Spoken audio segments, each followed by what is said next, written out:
¿Acá lo puedo agarrar acá? Sí. O está. Me queda más cómodo. Sí. Sí.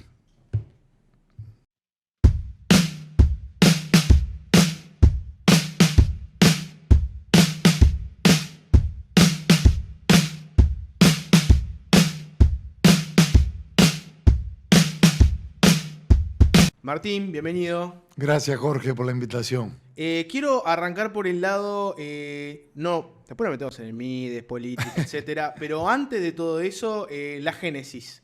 ¿Viste esa nota del Observador que generó un titular impactante que es algo así como, a ver si me lo acuerdo bien, Martinelli, Satjian, lema de poner barras en boliches a la primera línea del gobierno?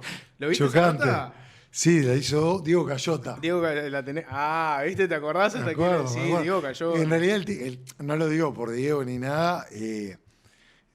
Cuando leí la nota, en realidad no era la barra de que estemos vinculados a barra boliches, sino que por el año 2006 registramos la 404, fuimos a apoyar a Luis Lacalle Pou, que al principio costó, porque él era diputado por Canelones y no estaba en el momento que tuviera interés en entrar a Montevideo.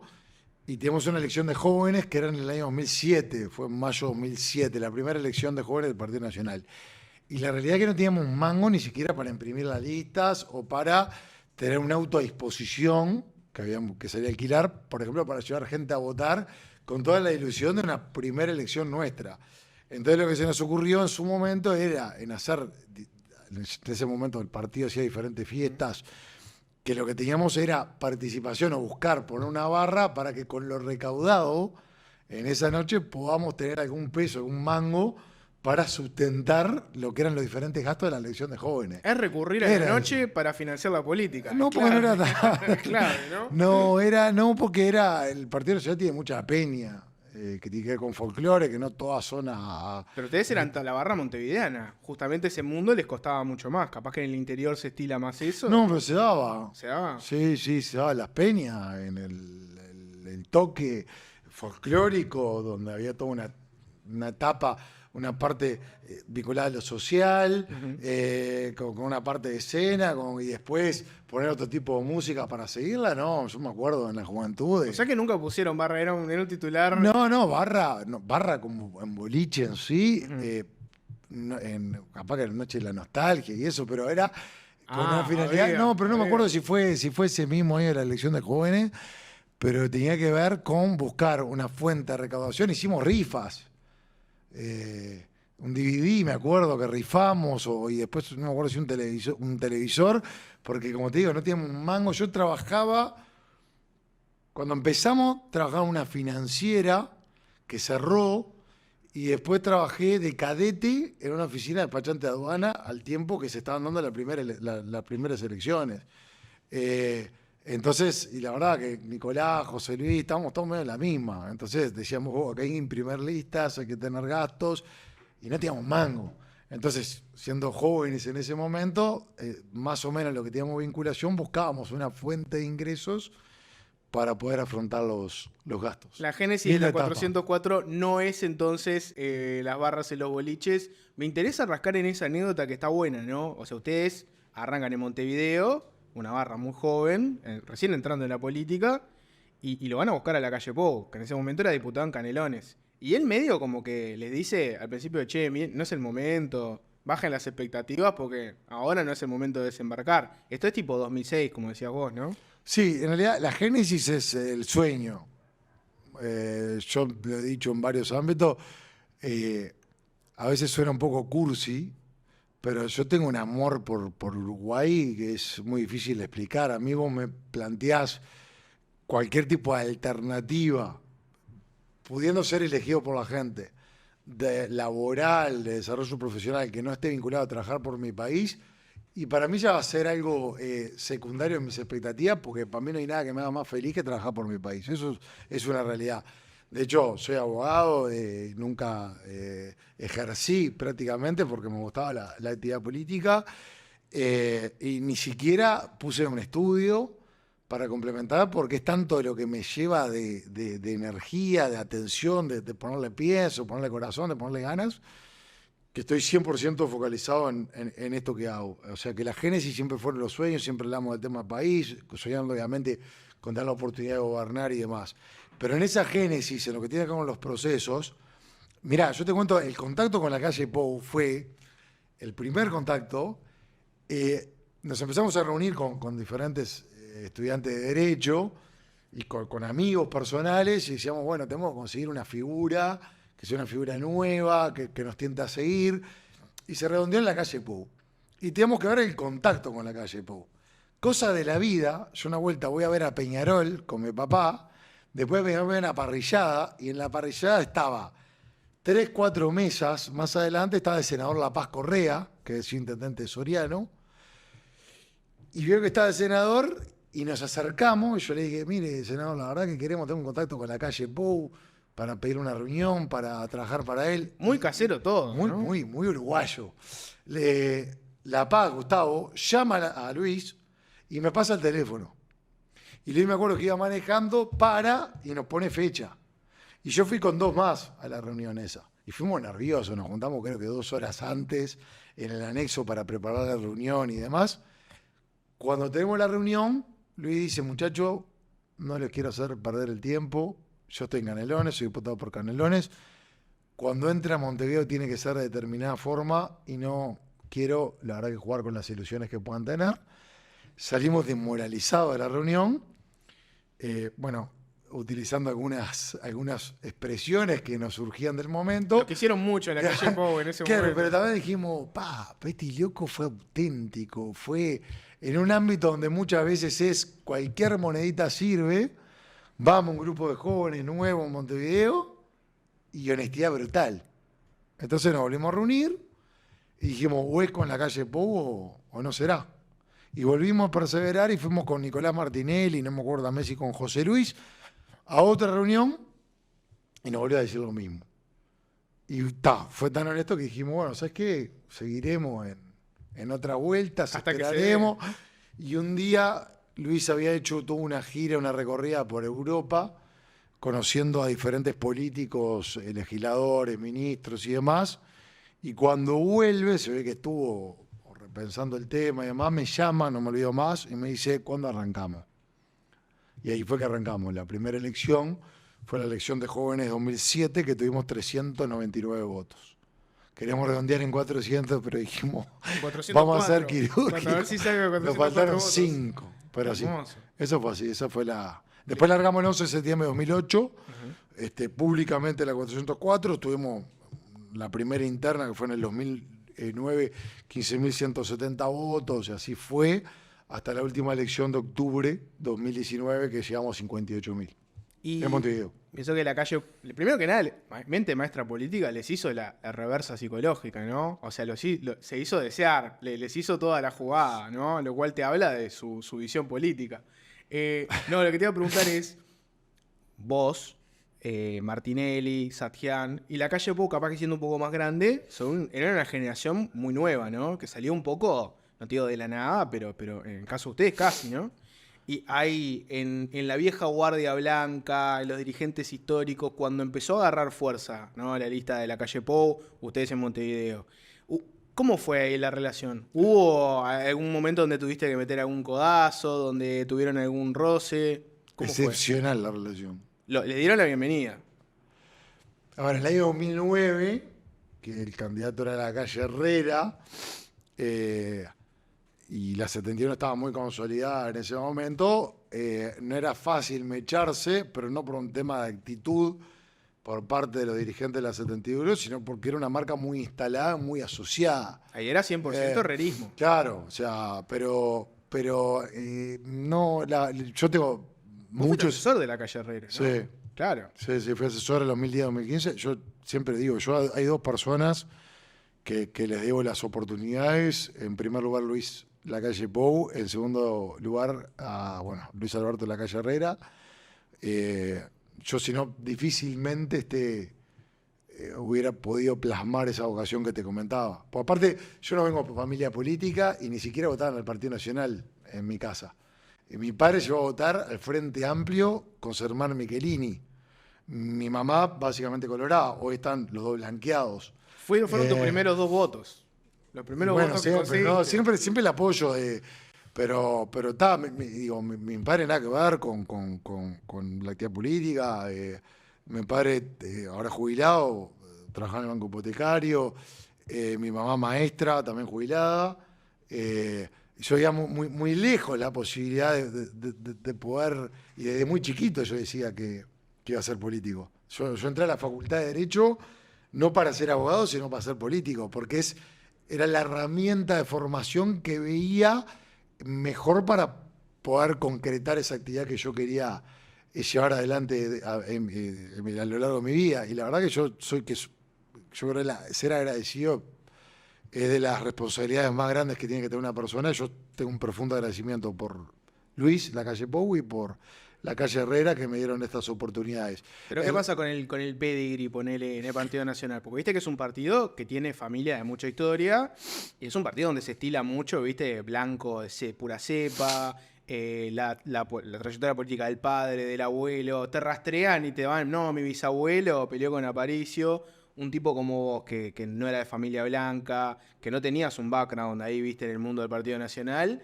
¿la tiene más difícil para meterse ahí o no? No, yo si te dijera eso sería tan injusto estando en un lugar donde puede atravesar en diferentes lugares de responsabilidad cuando hay tanta gente que milita y trabaja y merece, que lo único que tengo que tener al Partido Nacional es agradecimiento. Y yo es algo que disfruto mucho estar en esta actividad porque la peleé como la pelea cualquiera que nos esté mirando.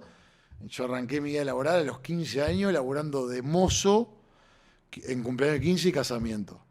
Estaba en un momento donde estaba medio complicado mi casa, para tener un peso propio a los 15 años la tuve que rebuscar. Mi padre, aparte de ser empleado del banco hipotecario, tenía una empresa de catering, entonces él me llevaba, y me acuerdo que amigos míos, sobre todo algunos amigos que jugaban la liga universitaria conmigo, estaban en la misma, entonces íbamos en un grupo.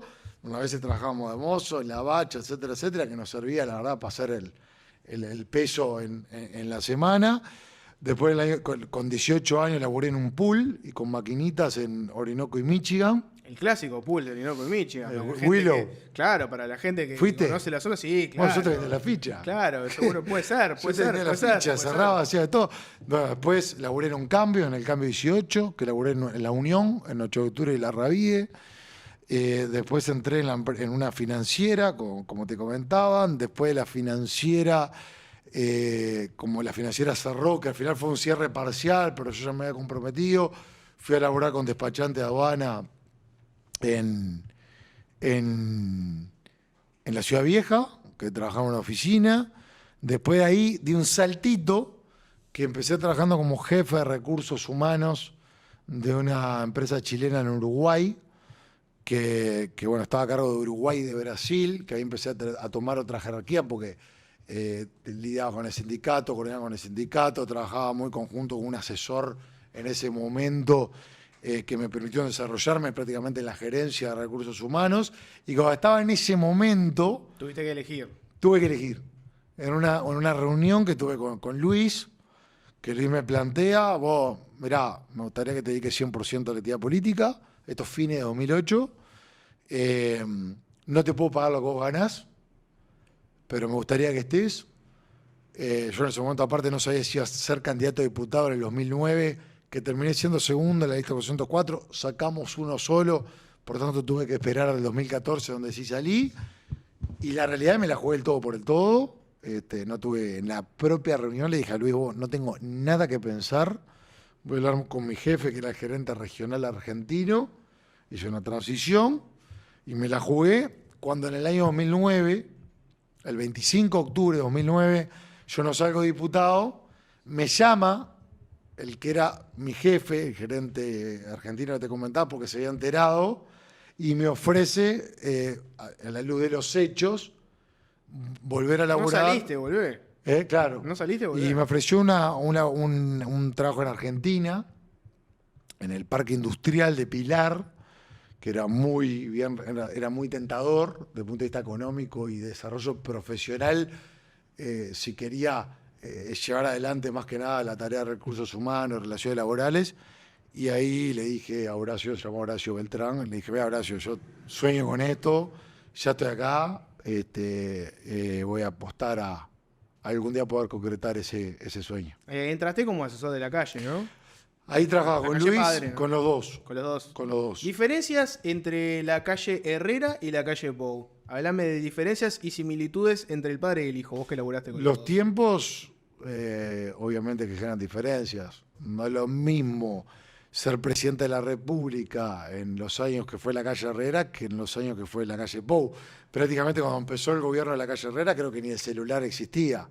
O sea que ese desarrollo informático, ese desarrollo tecnológico, esa globalización que tenemos en el mundo de hoy, que yo creo que genera una cantidad de oportunidades, no era el tiempo de la calle Herrera. Y después como son personas distintas. Y al ser personas distintas, las comparaciones son... o sea, puede ser descriptiva en cuanto a los tiempos, en cuanto a las características personales, yo creo que no tiene mucho sentido entrar, y creo que los dos fueron muy buenos presidentes. No, pero hablame un poco de la personalidad. Yo te voy a dar un ejemplo. Me da la sensación a mí de afuera que una cosa que tiene la calle Padre, a diferencia de la calle Pou, es que capaz que tiene un poco más el mundo y el carisma de la vieja política, ¿no? Nunca los escuchaste, por ejemplo, hablando inglés. La calle Herrera tiene toda, ¿no? La verba, te habla en inglés perfecto, te ubica mucho de mundo, de filosofía, tiene mucha lectura arriba.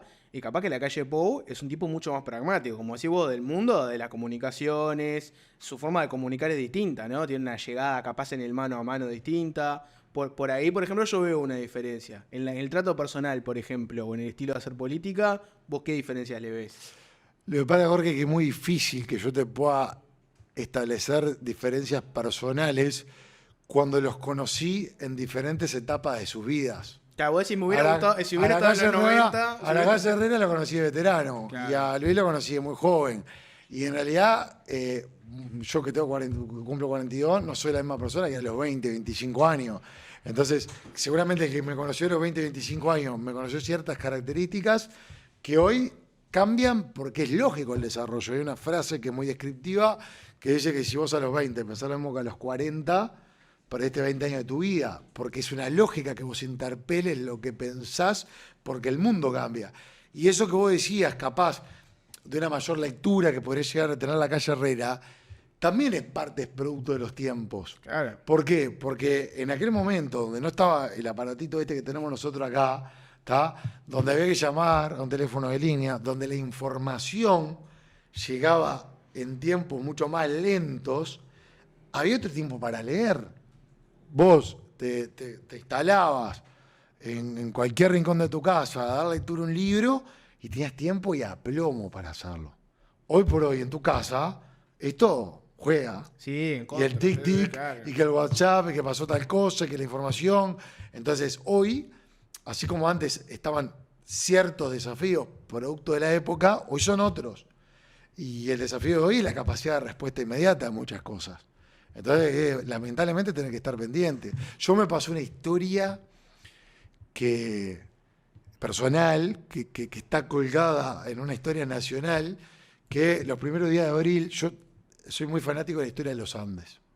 Y siempre quise hacer la marcha a caballo de los Andes, ¿está? Y la realidad, como ministro de Desarrollo Social, no lo hubiera podido hacer, porque yo me podía eventualmente ir de vacaciones con mi familia, pero a mi esposa es, yo esto lo puedo suspender un ratito, pero yo tengo que estar, cada tanto tengo que tener un shock de información de ver qué está pasando. Yo no dejo de ser el ministro. No puedo conectar 2 semanas. Yo no puedo dejar de ser el ministro. No, ni un día. ¿Tá? Entonces la marcha de los Andes, que me implicaba 3, 4 días directamente sin señal, ¿tá? No la voy a hacer siendo ministro. Entonces dije, yo cierro esta etapa y me voy. Y lo hice en abril de este año. ¿Tá? Los primeros días de abril de este año me fui. Es zarpado cómo volvés a una cantidad de costumbres de hace 20 años atrás y disfrutás de eso. ¿Tá? Yo que no estaba con el celular, hasta cómo le prestás atención al otro. O sea, estábamos, viste, venía el anochecer, el tema, bueno, no había contaminación lumínica, todo eso. El entorno juega a favor. Sí, el entorno juega a favor, pero ¿sabes lo que es? Que vos estás hablando de una persona, o estábamos en un grupo, era un grupo de 35 y éramos nosotros. No había nada que interfiera lo que era esa relación. ¿Qué te quiero decir con esto? Que el aplomo que podía haber hace 25 o 30 años, donde vos te sentabas con un libro o te mantenías una reunión, era muy distinto. Es muy difícil la comparación en ese sentido. Así que sos un colgado del tema Andes, del sobreviviente de los Andes, ¿no? El milagro de los Andes, la tragedia, como quieras llamarle. Así que te cuelga esa historia. Me encanta, me ¿Qué es apasiona. lo que te llama la atención ahí? Ahora vamos a escarbar ahí porque... No, bueno, lo primero, cómo la voluntad humana. La calle Herrera siempre dice una frase que es que la voluntad es el músculo más fuerte. Y cómo vos ahí la materializaba. Yo estuve en un lugar donde ahora ya no está la presencia de la nieve, que en realidad, si fuera ahora el accidente, jugando un poco con la imaginación, era prácticamente incontable, porque no hubieran tenido ese resbalón que se dio contra la nieve, porque pasó en 50 y pico de años lo que no había pasado en 1000, que Sí. fue a derretirse. Pero vos mirás el lugar y te parás en ese lugar y decís, vos, ¿cómo esta gente salió de esto? Y no lo podés creer. O sea, vos cuando ves la montaña, las condiciones y la falta, o sea, el contacto profundo con la naturaleza, pero alejado del contacto con la naturaleza que tiene que ver con la supervivencia, porque no tenés un ser vivo. Entonces, si bien estás en un lugar supernatural, en una naturaleza distinta a la que podemos llegar a tener el lugar más aislado del Uruguay. No es la naturaleza abundante. No es claro. O sea, Naturaleza solo. solo y ya te digo, sin presencia de hecho, cuando vas, cuando estás así, es abrumador el silencio.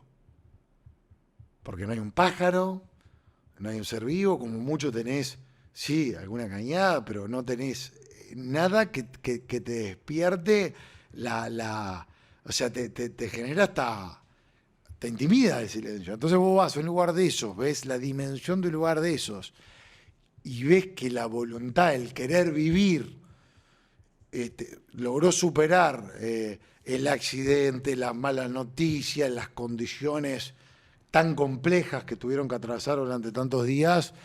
La verdad, para mí, y los conozco, trato con varios de ellos, y para mí es cada instancia y cada reunión que tengo con ellos es una experiencia personal que la disfruto mucho. Y veo lo que es en los demás, ¿no? Porque yo me metí mucho en las cárceles, y tanto en el caso de Gustavo Servino o el caso de Roberto Canesa, que con Roberto también tengo otra, es impactante cómo lo que capaz que nosotros de ciertos lugares no somos o no logramos el canal de comunicación para transmitir la importancia de la búsqueda de la superación, como estos tipos son unos monstruos, unos cracks. ¿Sabes qué cosa del tema Andes me parece poco explorada y que habría que meterse más ahí?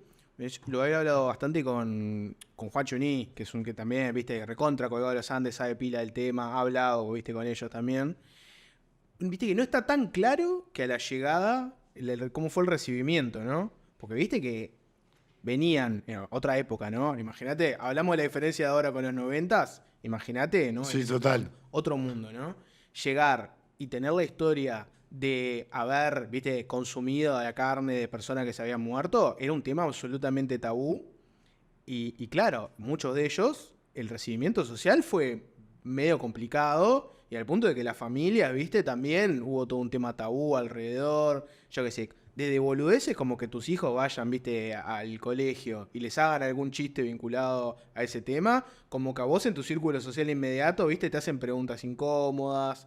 Recién, viste, la idea de que todos los recibimos como héroes y que estaba todo bárbaro y le festejamos todo, vino como un tiempito después. Es así, es así. Y eso es recontra cruel, ¿no? Bueno, pero vos mirá las primeras reacciones que preguntaban cómo hicieron para sobrevivir, de qué se alimentaban, y hasta estaba la cierta, no es timidez el término, pero hasta, imagínate, después de todo lo que viviste, tener que venir a explicarle al mundo entero estaba en otra dimensión de comunicación, que estoy de acuerdo con vos. ¿Cómo hiciste para sobrevivir? Hasta es una injusticia que tengas que explicar eso. Porque te dan ganas, digo, vos, lo único que falta es que después de todo lo que pasé, Tenga que venir a justificar. explicar y a justificarme ante...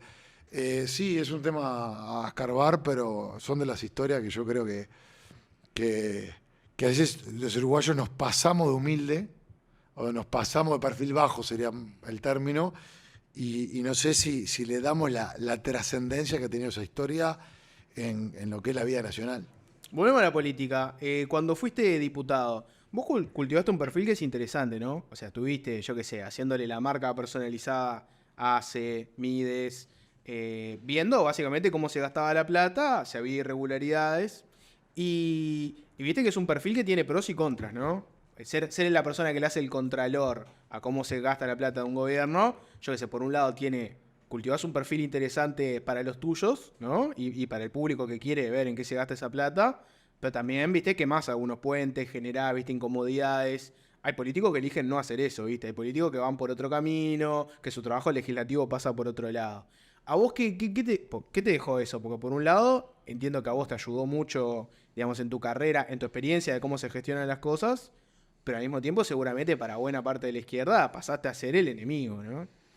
Y para mí era una prueba de fuego, porque aparte a mí me tocó controlar administradores, que es parte de la función del Parlamento y es lo que llevé adelante, y después estar del lado del controlado. Y en realidad era una prueba de fuego porque un ministerio como el Ministerio de Desarrollo Social, que fue el único ministerio creado por el Frente Amplio, y después el perfil que yo había asumido iba a tener una lupa que cualquier tipo de una coma me la iban a devolver si se quiere. Es lo lógico. Sí. Y está bien que así sea. Y yo tuve 2 años y 10 meses donde no tuve interpelaciones, donde no tuve llamados a Comisión de Población y Desarrollo. No tuve una mínima advertencia parlamentaria por parte del Frente Amplio de la gestión. Es decir, que no se hizo cuestión a lo que fue mi presencia en el MIDE durante 2 años y 10 meses. Y la verdad que me gustó tener ese nivel de exigencia, porque yo siempre decía cuando controlaba en el periodo pasado, y lo puedes ver en archivo, que el control es parte de la gestión. O sea, el control es parte de lo que te garantiza. Yo lo hacía a nivel interno, con la directora general del MIDES, aparte de lo que era las diferentes medidas desplegadas, quería un monitoreo permanente para yo saber cómo estaba el tema, porque era el primer interesado que esto funcione o que funcione lo que tiene que ver con la gestión en el MIDES. Entonces, para mí, más allá de los puentes, porque yo siempre cuidé lo personal de lo profesional. Yo nunca, en todo el traspaso, me metí con algo que no tenga que ver con su función específica de la función pública. Nunca le pegaste a la persona. Nunca en mi vida, pues sería... no, nunca en mi vida. Pero aparte, por ejemplo, en salud, yo estaba en la Comisión de Salud. Yo interpelé al ministro de Salud Pública el 21 de febrero de 2017 por 2 temas. Por ACE, por las irregularidades en ACE y por la necesidad de un centro cardiológico en el norte del país que se venía negando, un IMAE cardiológico. En ACE terminó en una investigadora y destituyeron a todo un directorio. Y en el IMAE cardiológico se terminó habilitando el IMAE cardiológico en abril de ese año, el primer IMAE cardiológico descentralizado que tuvo el Uruguay, que lo conseguimos siendo oposición. Por tanto, quiere decir que mis advertencias estaban fundadas, porque si no, no cae un directorio, como cayó, y si no, no prospera un IMAE cardiológico como estábamos solicitando en Salto. Vos decís que ahí está la prueba de que te metiste donde había que meterse y que no te fuiste para el otro lado. Están los hechos. Y es interesante eso que mencionás. El pasaje al Mides, ¿no? Fue un pasaje totalmente abrupto, ¿no? Me acuerdo un primero de mayo, creo que fue. Anuncio vía Twitter de que Bartol no seguía más en el Mides. Y ahí te tocó agarrar, ¿no? ¿Por qué se fue Bartol? O por qué lo fueron, ¿no? Ponele el apelativo que quieras, ¿no? Pero ¿por qué se fue Bartol? Esas son preguntas para el presidente de la República, porque no me corresponde a mí hacer una valoración de alguien que que le tengo respeto y le tengo aprecio, como sé y sí me consta que se tiene a nivel de gobierno también por parte del propio presidente, pero después hay fundamentos que te llevan a tomar decisiones. A mí me pasó en el MIDES que tuve que hacer cambios, o sea, o promoví cambios y tomé decisiones que son personalísimas del que las tiene que tomar y por tanto no me gusta ser un intérprete, un vocero del presidente. El presidente tiene más que recorrido para referenciar o Pero es hacer... raro que se vaya un ministro y no haya un... Se fue por esto, ¿no? ¿Por? ¿Por qué se fue? No debería ser tan difícil explicar por qué se fue un ministro o por qué cambiaron de ministro. ¿Por qué es tan difícil? No digo ni que sea difícil ni que sea fácil, sino que son circunstancias que llevan a tomar decisiones y que rápidamente, en el caso como era el mío, que me tocaba ingresar, tenía que no perder un minuto y darle a fondo. Hubo una explicación como oficial que era que faltaba un perfil político. Viste que Bartol venía del mundo, yo qué sé, de las organizaciones sociales, pero no era un político que tuviera, viste, un conocimiento de el Estado, la relación con los gobernantes, la relación con la oposición. Y después hubo otro tema, ahí capaz que no fue tan público, que era como roces que había en la cúpula del MIDES. De verdad que en esa época en la cúpula estaba, yo qué sé, Castain Debat, estaba Martinelli. Y lo que se veía era que ellos iban como por un lado y Bartol a veces iba como por otro. Que no cuajaba 100%, viste, esa relación. Vos cuando agarraste, ¿tuviste que recomponer un poco, viste, cómo se elaboraban algunas cosas, la relación que había en la cúpula, que todos trabajaran por el mismo lado? Yo soy y estoy muy orgulloso de haber integrado el equipo del MIDES en un equipo que se los dije a ellos en el gabinete. Nosotros tenemos el gabinete, o teníamos el gabinete donde estaban los directores nacionales, la subsecretaria, la directora general, y la verdad que para mí fue un orgullo y un honor haber trabajado en conjunto y ser miembro de ese equipazo, porque es un equipo de primera línea. Para mí a veces cuando me dicen o me preguntan por la coalición, yo me acuerdo de ese MIDES o de ese gabinete del MIDES que tenía personas de los 4 partidos políticos de la sociedad o de la coalición y nunca se distinguía quién era de quién en lo que tiene que ver con el día a día funcional de las acciones del ministerio. Equipo de primer nivel, el primer nivel. Entonces, la verdad que no tuvimos ningún tipo de obstáculo de profundizar el trabajo. ¿Cuánto pesa ahí tu formación, viste, como abogado y todo lo que veníamos hablando de ese contralor? Porque en el MIDES, viste, que vos tenés, por un lado, capaz que muchas ganas de hacer determinadas cosas, pero es un ministerio que tiene, viste, una sensibilidad social importante, hay un montón de leyes, viste, de protocolos, de cosas que te obligan a trabajar de cierta forma y no de otra, y capaz si vos venís con viento en la camiseta y decís, no, ahora quiero cambiar esto, quiero elaborar así esto, te tiene que venir un grupo de gente a decirte, no, mira, esto no se puede porque tenés tal junta que define tal cosa, tal protocolo de acción. Ahí tu rol, viste, pesó, que tu formación, viste, venía por ese lado. No, no. Lo que pesó fue en elegir las personas que te orienten o que te pongan límites a esto lo puedes hacer, esto no lo puedes hacer. Yo digo, me tocó designar a Karina Goday, directora general. Es excepcional también, profesional. Y aparte, Karina no solamente lleva adelante lleva adelante un gran trabajo, sino que ella también está muy bien rodeada. Y eso en esa cadena es muy importante porque, Jorge, en un ministerio que tiene esa cantidad de unidades ejecutoras, que vos tenés el Instituto Nacional de Alimentación, Instituto Nacional de Mujeres, Instituto Nacional de Juventud, Instituto Nacional de Personas Mayores, Sistema de Cuidado, Personas en Situación de Calle, Dirección Nacional de Apoyo al Liberado, transferencias, cooperativas sociales, monotributistas, etcétera, etcétera, etcétera. Vos en realidad no tenés, o sea, el tiempo que tenés, el minuto que vos destinás a una cosa o a la otra es muy trascendente, porque tiene que ver, impacta directamente en personas, ¿está? Entonces, cuando te llegan los expedientes para firmar, yo muchas veces, digo, lo que firmás, estás haciendo uso de confianza de la cadena de cómo te llega el expediente arriba de tu escritorio. Porque si yo me pongo a procesar todo ese expediente, lo que dejo de hacer es de ponerle mi mayor pienso y mi mayor esfuerzo a las causas. Y yo me quería centrar en las causas, y me gustaba mucho el territorio. De salir de sorpresa, de salir a ver cómo está el tema, a ver cómo está tal cosa, de recorrer. A mí me gusta la política fuera de la oficina, no dentro de la oficina. La oficina tiene que ser el vestuario para preparar lo que viene después. Entonces, más que mi profesión, por aparte no me considero un gran abogado, creo que lo que blindó fue elegir a las personas correctas en lugares correctos. Hablemos un poco, capaz, más ideológicamente, ¿no? ¿Qué respondés vos cuando te dicen que este gobierno le faltó sensibilidad social? Viste que es un discurso bastante repetido, ¿no? Lo que pasa es que eso no lo tiene que responder Martín Lema. Eso lo responden los hechos. La fuerza de los hechos son mucho más importantes y trascendentes que lo que dicen políticos de un lado y del otro.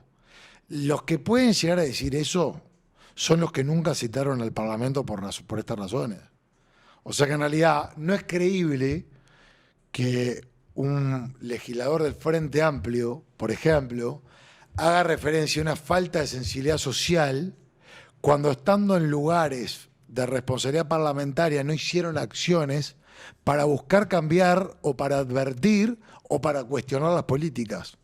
Entonces, o se va al Parlamento a calentar asientos, como se decía, cosa que no creo, porque sería muy injusto decir eso, o en realidad, cumpliendo su función, no tuvieron nada por los puntos que objetar, entonces no lo objetaron. Porque cuando un parlamentario que tiene acciones parlamentarias habla de falta de sensibilidad social, pero no actúa en consecuencia en el ámbito que corresponde, en el que es por los puntos, que es en el Parlamento Nacional, esos hechos terminan desacreditando, o esas omisiones desacreditan un intento de relato que claramente no puede prosperar porque no es así. Y aparte, porque a nivel de prestaciones sociales y de esfuerzos son históricos los de este gobierno, y ninguno de los gobiernos del Frente Amplio en 15 años están a la par del esfuerzo social que hizo este gobierno. No hay manera. ¿Te referís económicamente? A todo. No, a todo. Yo creo que el Frente Amplio tuvo una concepción de las políticas sociales salvajemente capitalistas. Porque se creyeron que las políticas sociales solamente dar plata. Y desatendieron acciones sociales de primera necesidad que muchas veces trascienden mucho más o complementan con mucho más eficiencia lo que es una prestación socioeconómica. Por ejemplo, las acciones vinculadas a salud mental y adicciones. Para mí son acciones que tienen que ver con lo social de las más importantes. Yo siempre insisto que la salud mental es el primer paso a la libertad personal. Porque vos podés tener prestaciones socioeconómicas, pero si vos no estás bien para la recepción de esas prestaciones socioeconómicas, que hay que darlas también cuando sí se requieren las circunstancias, tu libertad está obstaculizada del vamos. Y yo me encontré con que, por ejemplo, ACE tenía solamente 114 camas de respuesta 24 horas en materia de adicciones, claramente insuficiente, con un sistema de salud que no promovía lo que son los cupos. Por ejemplo, no se trabajaba mucho con las organizaciones de la sociedad civil o las llamadas comunidades terapéuticas. Me encontré con una ley que yo también voté de salud mental que impidió el ingreso a las colonias, lo que era la colonia Chepare, Santín, Carlos Rossi, sin generar una alternativa. Estaba mal ese modelo asilar, pero estaba mal, pero pasar de un modelo asilar que está mal a nada prácticamente, también está mal, o también muestra una falta de dirección. Y en las prestaciones socioeconómicas se perdieron la gran oportunidad, que sí lo hicimos nosotros, de llevar las transferencias en especie. Por ejemplo, lo que hicimos con el bono social MIDE-SUTE, en donde una cantidad de hogares en situación de vulnerabilidad paga entre el 10 o un 20% de energía eléctrica, que esto permite mayor regularización y llegada de servicios que, por ejemplo, evitan accidentes de los chiquitos por problemas de la conexión. Y eso lo hizo este gobierno a fondo. O la recarga de Supergas a un 50%, que es una prestación focalizada, que ni siquiera ninguno de los dos entran en los parámetros de mediciones de pobreza. Es cualitativo.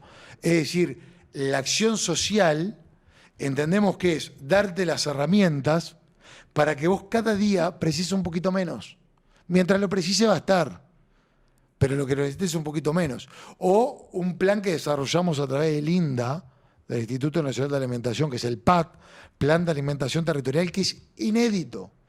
Fíjate que en el año 2016, que es cuando según la FAO determinó el año de mayor inseguridad alimentaria en nuestro país, fue en el que se promovió o se empezó a desmantelar el Instituto Nacional de Alimentación.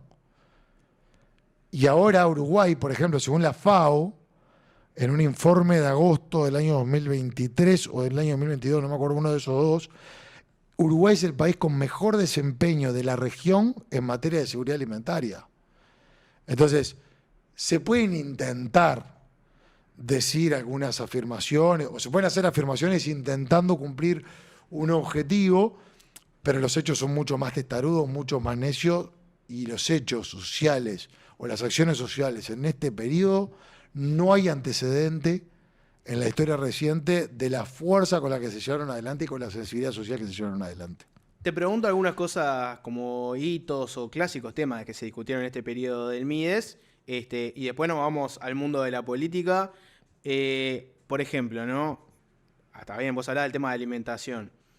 Yo ahí tenía una crítica, a ver qué opinás vos. Uruguay adelante, ¿no? No me voy a meter con el último capítulo ese, no me interesa tanto, pero sí, no hay una contradicción en el Martín Lema, Contralor del Estado, que estaba en contra, ¿viste? Estaba a favor de los concursos, estaba en contra, ¿viste? De las designaciones a dedo, contrataciones a dedo, ¿viste? De empresas. Vos en un momento criticaste la existencia de ONGs amigas. En el caso de Uruguay adelante, ¿no fue la forma en que llegó al Estado un poco todo eso? Porque te pongo tres ejemplos, ¿no? Era el intermediario con los alimentos y las ollas. Y no entró por concurso, era una organización que tenía a su principal dirigente, una persona que había militado por el Partido Nacional, y además no tenía personalidad jurídica propia, tuvo que usar la personalidad jurídica de otra organización porque en el momento no estaba 100% armado, después se fue armando, ¿viste? Con el tiempo y se fue regularizando esa situación, pero en un principio no la tenía. En el caso de Uruguay adelante, ¿no es como un ejemplo de todas esas cosas que antes se criticaba? Absolutamente no. Lo primero, de los convenios que se hicieron con Uruguay adelante, ¿sabes cuántas observaciones hubo del Tribunal de Cuentas? 0.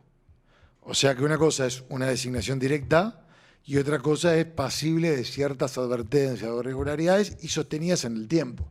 Porque muchas veces lo que yo cuestionaba no era la contratación directa aislada, era cómo después de 15 años se tiene que recurrir y se tiene que abusar de contrataciones directas o objetadas en cuanto a la legalidad o pasible de otro tipo de irregularidades. No es un hecho aislado, no es una contratación directa y ya el grito en el cielo o una observación del Tribunal de Cuentas, porque a veces hay circunstancias de emergencia. Lo que yo decía es, a vos la emergencia te agarra 1 año, 2 años, 3 años, 5 años, no 15.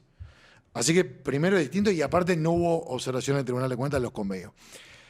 Segundo, no es contradictorio porque lo lógico era que cuando a los 13 días de asumir un nuevo gobierno se da la pandemia, que la respuesta alimentaria sea por parte del Instituto Nacional de Alimentación. No es lógico que teniendo al INDA se recurra a una organización cualquiera que sea para ejecutar lo que el INDA debe ejecutar. Pero ¿sabes lo que pasó? El INDA estaba desmantelado. Hubo cierre de comedores, los depósitos se llovían, había solamente 4 nutricionistas en territorio para hacer el relevamiento necesario para una mejor alimentación. Entonces, el gobierno, aún queriendo hacerlo a través del INDA y con los procesos que demoran los estatales, era imposible dar la respuesta. Entonces, se hizo un convenio en un contexto de emergencia para dar respuesta a una situación de emergencia y se dio también una respuesta histórica. ¿Qué se hizo después? Se solicitaron recursos, ni bien se pudo, a través de rendición de cuentas, lo solicité yo, progresivo, parte de 2023 y después del 2024, para que vos la estructura de la respuesta vaya en una línea donde estén compaginadas las dos patas, y cuando llegaron los recursos se estableció el PAT y se terminó el convenio.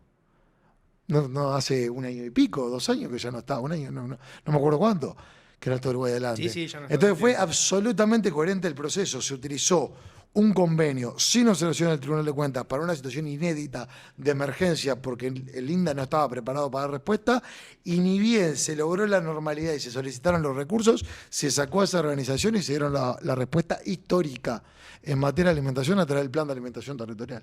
La parte de que el encargado fuera militante del Partido Nacional, ¿qué te parece ahí? Yo ni me consta, ni tampoco me parece que una persona, porque tengo una identificación política u otra.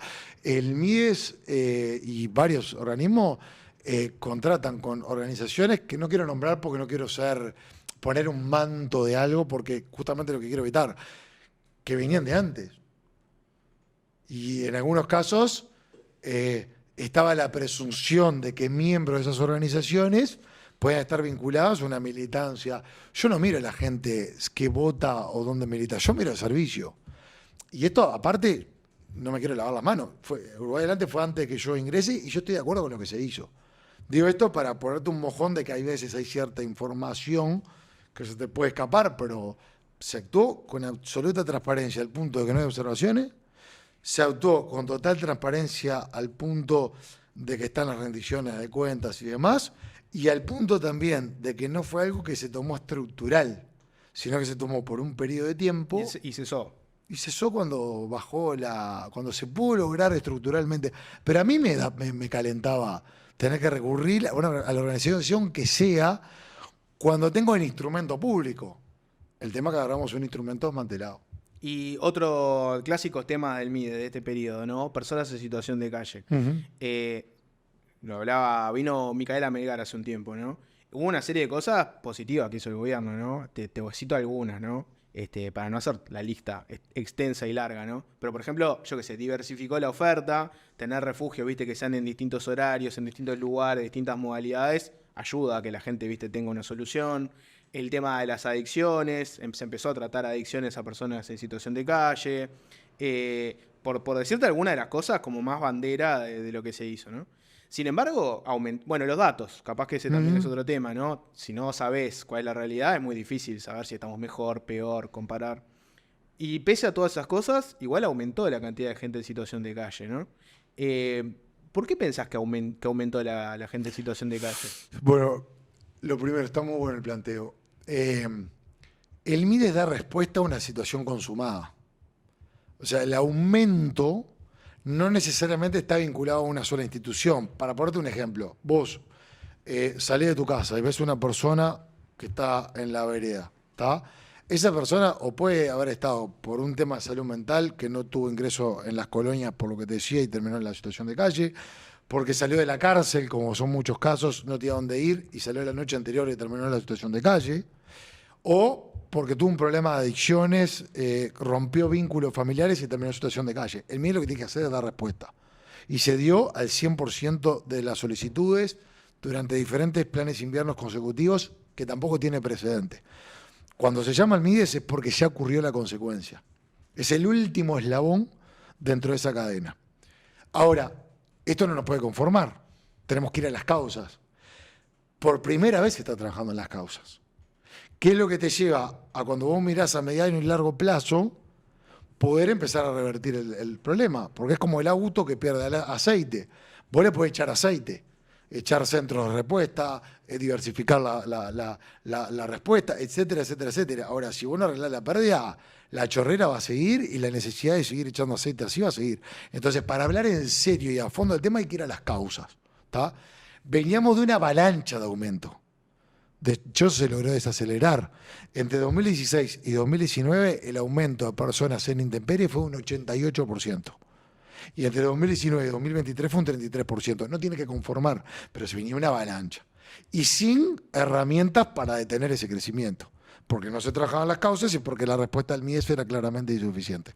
¿Qué se hizo en este periodo queriendo hablar en serio, creando políticas nacionales en serio? Ir a las causas. Y vos me dirás, con buen criterio, ¿cómo? Bueno, lo primero, si los relevamientos dicen que más de la mitad de personas en situación de calle en algún momento estuvieron privadas de libertad, vamos a trabajar nosotros con las personas que recuperen la libertad y que no sea el interior, que es quien en realidad reprime el delito y en realidad capaz que no tiene las características para para una mayor inserción. ¿Qué hicimos? Pedimos la Dirección Nacional de Apoyo al Liberado, que estaba en la órbita del interior, al MIDES. Y establecimos 5 ejes de política postpenitenciaria y tuvimos que aumentar el presupuesto porque era muy magro.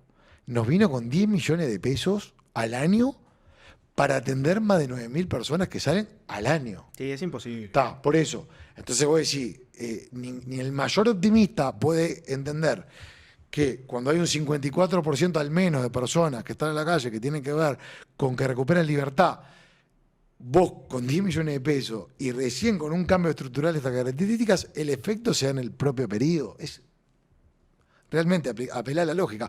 Cuando aparte, en el año 2019, salían 19 personas por día de la cárcel. En el año 2023, 26. O sea que también tenés un aumento de personas que salen, que también que tenés que atender. Pero ya se plantó una semilla con la DINALI en un pasaje al MIDES, donde claramente tiene una impronta mucho más social y se están haciendo políticas mucho más agresivas para poder interceptar no solamente la situación de calle, sino la reincidencia. Hay un plan piloto para que la gente que sale tenga... Es el PIA, con kit social. Exacto. Otra cosa que se hizo, en materia de adicciones, yo te hablaba de las 114 camas que tenía solamente ACE, y también te hablaba, o no sé si te hablé, pero es muy, muy, muy importante, de que el MIDES no tenía un solo cupo especializado en adicciones. Uno solo. Vos fíjate que el cambio, pero también son cambios con corte estructural que no se dan de un día para el otro. De 114 camas de AC se va a pasar a 257 camas este año para la respuesta a 24 horas. Había solamente 4 camas de desintoxicación en AC, van a haber 106 este año. MIDE va a pasar de 0 cupos a este año más de 600 cupos especializados 24 horas en salud mental y adicciones. De 0 cupos diurnos va a tener 245 cupos diurnos. Es decir, se empezó un camino, más lo que están haciendo otras instituciones, de buscar atender, dar respuesta a adicciones que claramente no estaban. Y es otro de los problemas que hay. El 92% de las personas que estaban en situación de intemperie en el último relevamiento declaró consumo de sustancia. Vos fijate, Jorge, que hay veces que cuando vos llamás, el MIDES va, y si una persona se niega, el MIDES no tiene facultades coercitivas. Ahí aparece el Ministerio del Interior y la Intendencia de Montevideo para la aplicación de la ley de faltas. Claro, el ministerio es el que se lleva a la persona, digamos, y la intendencia tendría que ser la que limpia levantar la el zona, campamento, porque si no es exacto. un incentivo a volver, que a veces ha generado bastante problema que no siempre se levanta, pero un 92% problema de consumo de sustancias. Por eso yo promoví la ley de internación compulsiva que va a entrar en vigencia en breve, ¿tá? Porque en esos casos hay que tratarlo con un enfoque asistencial, no represivo. Hay que internar a la persona. ¿No sentís que a veces, o sea, el MIDES se dedica a atajar todos estos penales, pero desde el gobierno hay políticas que conspiraron para que haya más personas en situación de calle? Pienso, por ejemplo, el aumento de la prisionización. Tener, viste, leyes por delitos nuevos y aumentar las penas de delitos que ya existían hace que haya más gente del sistema carcelario. Vos sabés que esa gente después sale y no tiene a dónde ir y termina en el círculo de la situación de calle. Muchos, si no estaban antes adictos, enganchan la adicción en la cárcel. ¿No sentís que el aumento de la prisionización llevó a que haya más personas en situación de calle? A ver, no es que políticas de gobierno conspiren, el gobierno tiene que dar una respuesta a la inseguridad que eso llevaba en reprimir, y esa represión terminaba en situación de cárceles, que para como estaba el sistema, obviamente que el aumento de personas privadas de libertad aumenta en las personas que egresan, y obviamente que ahí puede terminar aumentando la cantidad de personas en situación de calle. Ahora, lo que se está trabajando es en fortalecer el proceso dentro de la cárcel y fuera de la cárcel, porque lo lógico es que funcione toda esa línea de trazabilidad o de trayectoria, si se quiere. No se hace de un día para el otro. Claro, pero porque vos reprimir tenés que reprimir. Lo que te digo es que el primer reflejo de meter gente en cana, sabés que no tenés cómo tratar a la gente que entra, ¿no? O sea, Pero antes de resolver tener un sistema carcelario que aguante, no podés lo metés dejar de adentro. reprimir, vos no podés dejar de reprimir el delito. Entonces, ahora estamos mejorando las respuestas que tienen que ver con esa represión del delito que tiene que estar. Represión y prevención. A ver, si vos me preguntás, ¿qué atrás? Obviamente que hay que profundizar todo esto. Porque no es lógico hasta por la reincidencia, si se quiere. Cuando vos tenés altos niveles de reincidencia, Una persona como privada de libertad, el día que sale, esos niveles se mantienen, o esos porcentajes también se mantienen. Pero se está trabajando en las dos cosas, se está haciendo un esfuerzo enorme de las dos cosas. Pero no podemos perder de vista que esos cambios de corte estructural es imposible un día para el otro. Vos fíjate, en el tema calle, fíjate cómo está Reino Unido, cómo está Primer Mundo. Que no con esto no quiero entrar nunca en la... Nosotros no tenemos que dedicar a nuestra realidad, es simplemente tener indicadores que es un fenómeno que va más allá de prestaciones socioeconómicas y que tiene una complejidad, una dimensión muy importante. ¿Tá? A Finlandia, Primer Mundo con todas las características, ¿tá? Le llevó 30 años. 30 años. ¿Tá? Yo iba a viajar a Finlandia y me avisó el embajador que con el conflicto de Ucrania había una migración que podía llegar a volver también, porque es otro eje que se puede llegar a dar, a tener ciertos problemas. Vinieron del Instituto Nacional de Personas Sin Hogar, el IGH, el Instituto Global, perdón, de Personas Sin Hogar, y está por escrito el informe, recontra dieron para adelante las medidas que está tomando Uruguay en lo que tiene que ver con ese corte a mediano y largo plazo. En el medio, obviamente, que tenés diferentes circunstancias de emergencia que tenés que atender, que tenés que seguir fortaleciendo la respuesta y que lo que tiene que ver con la privación de libertad, necesitamos, obviamente, seguir profundizando toda esa trayectoria de la persona que está privada de libertad en toda la estadía de privación de libertad y cuando sale de la cárcel. Una última y nos vamos del MIDES, que está reciente, ¿no? Tema de la vejez. Viste que vos decías, el MIDES tiene 1000 lugares donde tiene que atender. Uno de ellos es los cuidados de las personas que ya son adultos mayores. Muchos tienen dependencia, otros no. Y tenés el tema de los residenciales, por ejemplo, ahí. Viste que hace poco saltó este tema por un incendio que hubo que se cobró la vida de una decena de personas, adultos mayores que están en un residencial. Pero de fondo está el sistema mismo, ¿no? Es un sistema muy complicado donde vos tenés, por un lado, residenciales que tienen un largo proceso de habilitación en el cual primero se registran y después arranca todo ese proceso en el que está metido el MIDES, pero también está metido Salud Pública. Y muchos, viste, están operando antes de ser completamente habilitados, pero después de ser registrados. Tenés residenciales clandestinos también, que se sabe que existen. Tenés la política de asistentes personales que da el MIDES a personas, viste, que son adultos mayores que tienen dependencia. Haceme un balance de qué se hizo en ese tema. Se aumentó muchísimo la fiscalización, los certificados sociales y los controles. El tema es cuando son tantas puntas trabajando, ¿no? Porque quien da la habilitación final es el Ministerio de Salud Pública, nunca en el sentido de desentenderse, porque esto conjunto, y yo soy parte del gobierno, y estoy orgulloso del gobierno, entonces no es pero sí para precisar los carriles institucionales. El Ministerio de Salud Pública da la habilitación final, el MIDES controla la situación social y después está la pata del Ministerio del Interior que tiene que ver con los controles del estado de situación del riesgo que pueda llegar a tener un incendio, por ejemplo. Bomberos. Claro, trae bomberos, el Interior trae bomberos. Se ha trabajado muchísimo en forma conjunta, de hecho se ha avanzado mucho, ahora no tengo las cifras actualizadas, pero el ministro de Desarrollo Social actual, Alejandro Sierra, el otro día dio todo lo que se aumentó en este periodo de los controles y de los certificados sociales. Aumentaron sensiblemente. Quiere decir que hay una mayor presencia. Creo, Jorge, que en algún momento vamos a tener que evaluar si es bueno este sistema. Te saco la parte de interior porque el incendio es un problema, pero puede haber otras adversidades en las personas mayores.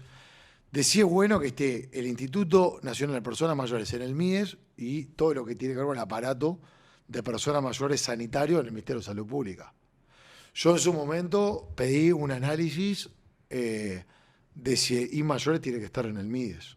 Hoy creo que tenemos que evaluar. Hoy no lo digo a la luz de estos hechos, lo decía estando adentro. Hay que evaluarlo. ¿Vos te imaginarías un I mayores en Salud Pública, por ejemplo? Por ejemplo, porque por un lado vos decís, bueno, sí, pero esa pata social, bueno, pero el MSP, la salud pública tiene un componente social enorme.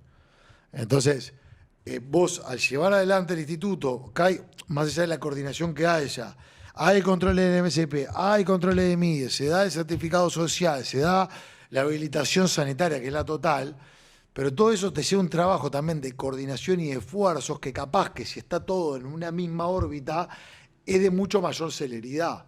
Entonces, yo no descarto avanzar hacia un Instituto Nacional de Personas Mayores. Me gustaría también tener los elementos de las contraindicaciones que puede llegar a tener.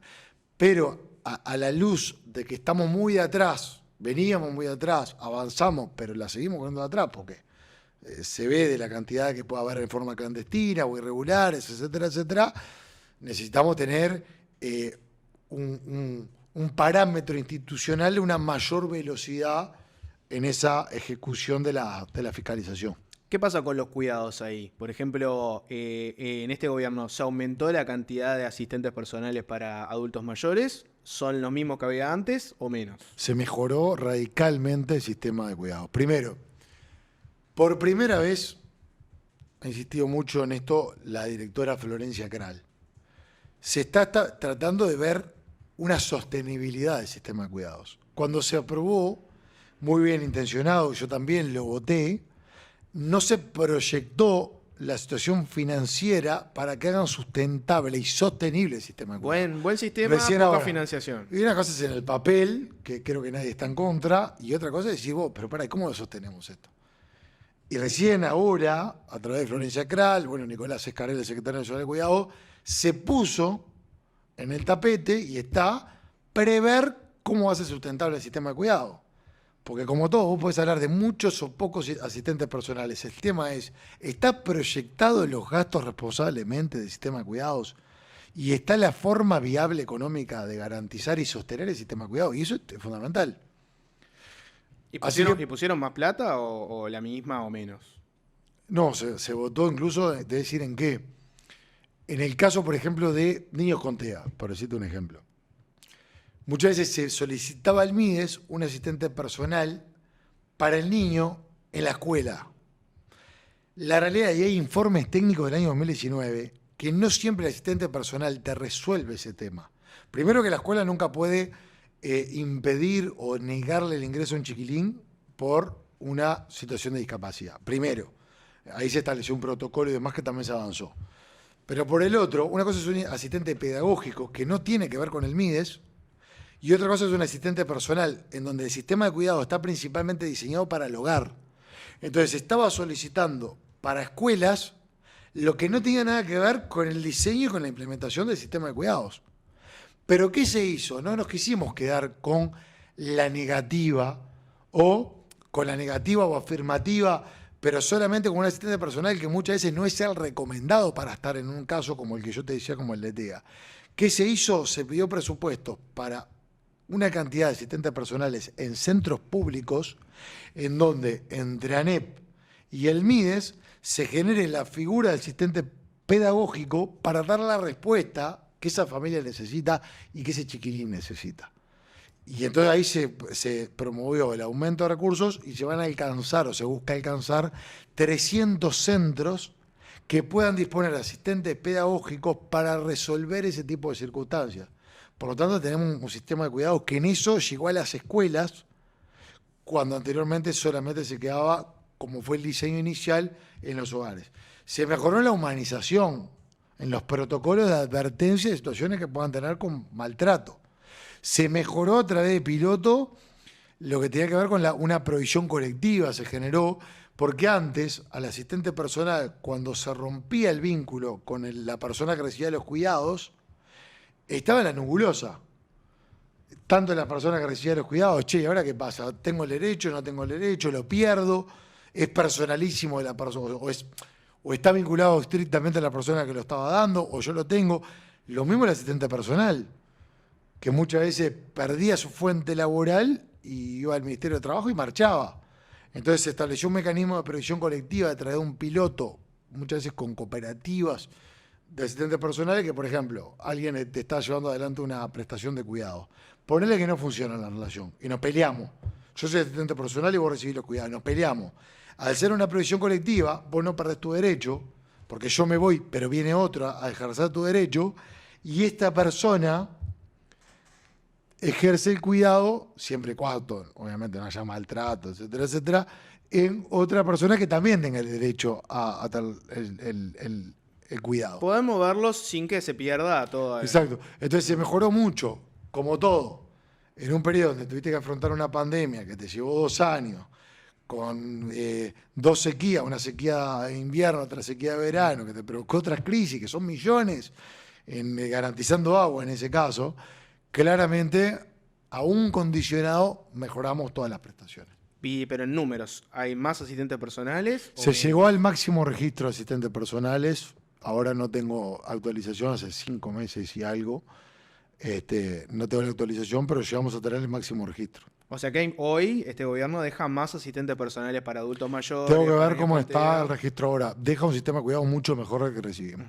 Porque es un sistema. Bien. No es solamente porque si tenés más Está la AP. fiscalización, hay muchas otras Pero no, cosas. si tenés Yo más quiero AP. quería No, pero- el titular del pero- número de pero si hay vos más, tenés- hay menos. Pero lo que pasa es que si vos tenés más AP, pero no se llevan adelante con calidad, pero si se rompe el vínculo hay una situación de incertidumbre, pero si insertás un problema por las situaciones de maltrato, que mirá que hubo todo un tema, está en la justicia el tema de los maltratos, en realidad podés aumentar el número en un sistema peor. Nosotros que hemos llegado a tener un registro máximo, no me acuerdo ahora de cuánto era, pero nosotros lo que nos llevaba era mejorar el sistema de cuidados, a humanizar el sistema de cuidados. Florencia Kral, no sé si la conoces, Sí, sí. está, bueno, se especializó mucho por una situación. Es una persona que tiene una historia de fondo, Bueno, pero de aparte una militancia social. tiene empatía, no hace las cosas, porque a mí no queríamos que la gente haga solo los temas, o no se puede hacer solamente esto por un tema estadístico, más allá de que las estadísticas se buscan concretar, porque eso puede generar más cantidad de gente. Esto hay que hacerlo con una profunda dimensión humana. Y Florencia, que da garantía de eso, a través de su especialización, de una cantidad de circunstancias de vida, lleva adelante un trabajo excepcional. Capítulo 100% político ahora, y me diste un puente bueno con el tema Florencia Kral. Vos fuiste una de las personas, no el único obviamente, Beatriz Argimón jugó un rol ahí importante, pero fuiste una de las personas que trajo a Valeria Ripoll al Partido Nacional. Ella se contacta justamente por un tema de su militancia personal, ella es madre de un niño con TEA, arranca con una organización vinculada a ese tema, y ella originalmente estaba en el mundo del gremialismo, tenía una vinculación con el Partido Comunista, pues se va, después se queda, viste, sin partido, deja de estar apartada ahí, es bastante crítica con la izquierda, pero no había roto 100% de los vínculos, y eventualmente entra al Partido Nacional. Vos fuiste una de las personas que la trajo a fila de los blancos. Contame un poco cómo fue esa relación, cómo la fueron trayendo al Partido Nacional. Muy, muy natural, muy genuina. Valeria es una persona muy espontánea. A mí me gusta mucho cuando la persona, vamos a suponer que se apagan las cámaras y lo que nosotros hablamos, más allá de alguna circunstancia más privada, si se quiere, pero lo que es el pensamiento, yo que pueda decir lo mismo que digo en la cámara, que te diga lo mismo vos en privado, o que lo diga en un acto, para mí es muy importante, porque de estar convencido de las direcciones, de los valores y de las causas en política es de los potenciales más importantes. Yo ese potencial lo vi en Valeria.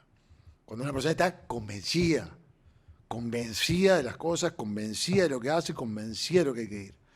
Y me pasó que a medida que íbamos teniendo reuniones, y no eran reuniones de conversaciones para venir al Partido Nacional, reuniones por las causas, decía, pero yo tengo una cantidad de coincidencias, te diría que tengo que ver y ponerme a revisar las diferencias, pero las coincidencias están ahí.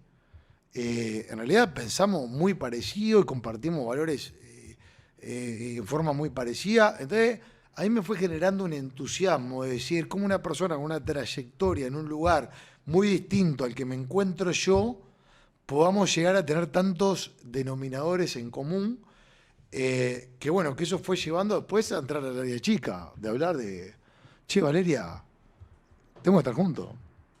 ¿Y al principio cómo fue? ¿Agarró enseguida o costó? Lo que pasa es que se dio, la verdad que se fue dando todo oportunamente por las etapas. Vos, cuando una persona trae su trayectoria y su historia, vos no podés anteponer etapas. Ella nunca me habló de un cargo o de un sueldo o de una función. Siempre hablamos del tema de causas. una vez que está la confianza recíproca, donde sabía que yo no la iba a usar y donde yo sabía que lo de ella era muy genuino, empezás a avanzar para otras cosas. De vos, Valeria, mirá, vos tenés que estar en el Partido Nacional. Ella ahí, Vos y yo tenemos ese compañero. ella ahí pide un pase en comisión y pasa a No, trabajar no en tu pidió un despacho. pase en ¿Cómo comisión. fue ahí? No, empezamos a hablar, me dice, un día hablamos un poquito más ya, no solamente de todo lo que compartíamos desde el punto de vista filosófico, de ideas, de causas, sino de para adelante, cómo hacer para llevarlas adelante juntos. Y eso ya llevó a tipo de reuniones, bueno, ¿y cómo? Y ella me acuerdo una vuelta y me dijo, mira, yo tengo una enorme simpatía por muchos de ustedes. Y ahí me habló de Álvaro Delgado, ni que hablar del presidente de la República y de Beatriz, que había tenido muchos... De hecho, la presentación de su fundación, creo que fue en el Palacio, estaba Beatriz, estaba totalmente asombrada con la humildad y con el corazón que tiene Luis Lacalle Pou. Y también estaba súper agradecida con Álvaro, porque Álvaro, por una situación que no viene al caso, tiene mucha empatía con familias y con personas que, por ejemplo, tienen autismo. Entonces, en un momento, Álvaro termina hablando con Valeria y también quedó muy bien, ¿cómo te puedo explicar? Muy bien considerada por toda el interés que tenía Álvaro, de cómo se dio también una reunión que Álvaro ni siquiera soñaba en ese momento, o ni siquiera estaba en los planes de que venga al partido. Entonces, la verdad que decíamos, pero pará, vos te X consideración por estas personas. Hoy sentís que mirás al Partido Nacional y te identificás. Nuestro máximo referente, que es el presidente de la República, hoy también de alguna forma conquistó tus ideales o tu forma de... Vamos a avanzar. Y ahí empezamos a avanzar y tuvimos reuniones con Álvaro y bueno, por supuesto reuniones con Beatriz. Y en un momento ella dijo, bueno, sí, yo me quiero con ustedes. Y ahí no había nada. No se habló de nada. Me acuerdo que no voy a decir quién, pero un dirigente político de otro partido, muy importante, un día hablando que tengo confianza, me dice, vos decime, ¿qué le ofrecieron a Ripoll? Y le digo, vos, lo peor, y te juro, lo peor no, lo mejor, en realidad, lo mejor, nada. No, no puedo creer. O sea que se fue sin ningún tipo de resguardo, se vino sin ningún tipo de resguardo de nada. Y después le dije yo, que tengo esa voluntad o ese sueño de cambiar la gestión de Montevideo para tener otro Montevideo, le dije, venite a trabajar conmigo. Vení en comisión, a mí me gusta el trabajo territorial, yo soy de más de estar en territorio, la gente que trabaja conmigo le exijo mucho más territorio, y vamos a trabajar juntos, intercambiemos sobre temas, sobre desafíos, sobre temas geográficos, sobre qué le está pasando a la gente, las críticas. A mí me gusta ir a feria, ir a recorrida, no para recibir el elogio para vos. Esto está mal, porque eso es lo que te hace ser mejor. Y ahí se fue dando, y ahí se dio. ¿Ya lo tiraste oficialmente o podemos tener la primicia acá de que digas voy a ser candidato a la Intendencia de Montevideo? Pasa que vos sos pícaro. Te pregunto. No, porque... Me interesa cambiar la vos que gestión, sos- no sé qué. vos que sos- ¿Vas a ser candidato? Vos que entonces? sos pícaro, me haces una pregunta pícara.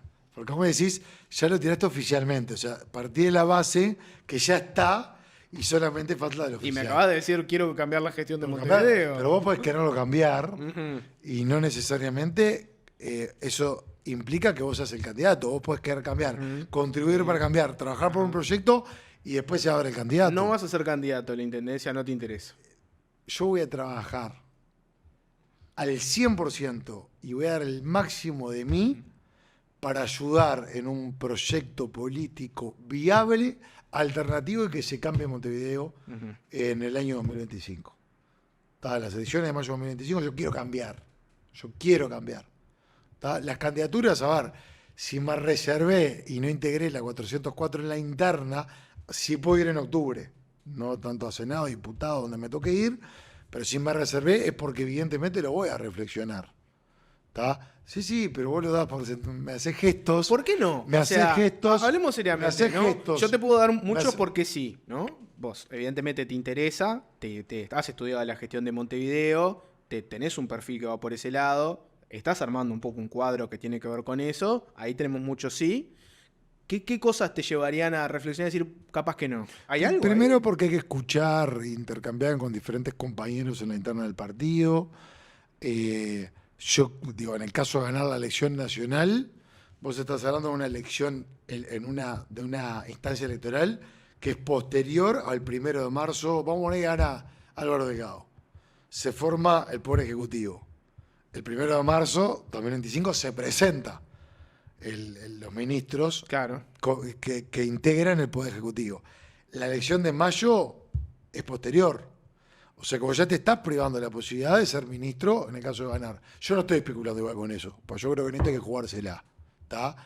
Estoy evaluando, reflexionando, porque me gusta tener el punto de vista de diferentes compañeros, de diferentes allegados. Si me guardé y no estuve en el 404 es porque, por supuesto, estoy con apertura, pero realmente lo que más me incentiva es soñar con otro Montevideo y cambiar esta gestión. ¿Has hablado con la calle Pou, con Delgado? Porque dentro de todo ellos también, como decís vos, es tu decisión, pero también tu partido te puede pedir algo específico, yo qué sé, le puede pasar a cualquier político. Uno tiene su interés y después viene la realidad y te dice, no, Martín, te precisamos en determinado lugar. ¿Has hablado de esto en la interna con la calle, con Delgado?